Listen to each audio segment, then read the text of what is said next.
surgery so rare that only 10 are done each year in the U.S. A construction worker who didn't want to be on camera lost his thumb in an accident at work. But rather than replace it with a prosthetic, he chose to have the surgeon replace it with a toe. I sat down with the surgeon to talk about it and must warn you that some of this video might be disturbing. It was an accident that could have jeopardized this patient's career. He had a big metal beam or sheet that fell on his thumb and basically amputated it. So he got amputated basically at that level right there. Saving the thumb was the initial goal, but while they tried to reattach the bones, the nerves, and the tendons, the damage was so bad it was impossible. And if you get blood flow to one part of it, the rest of it's crushed. It's just too much zone of injury to the entire part. They discussed replacing it with a prosthetic, which the patient later decided against. You have to take it off and on, and sometimes you need different kinds of prosthetics depending on the kind of task at hand. For a more permanent solution, he decided to replace the thumb with a toe, his second toe to be precise. So the decision to do the toe, is that common? No, it's not. It's not common at all.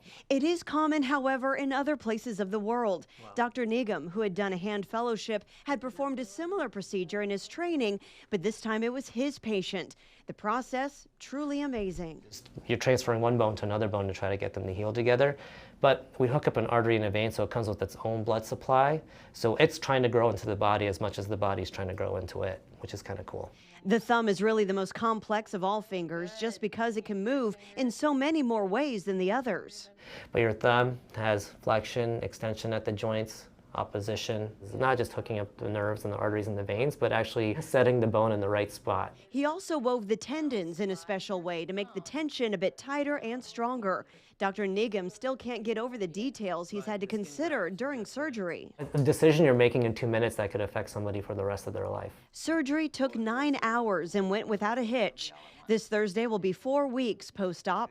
Nigam says he's not sure the patient has really processed the change yet. I think that once we get him full weight bearing, I think that that'll be a big step in the right direction to helping him see, oh wow, like this is my thumb.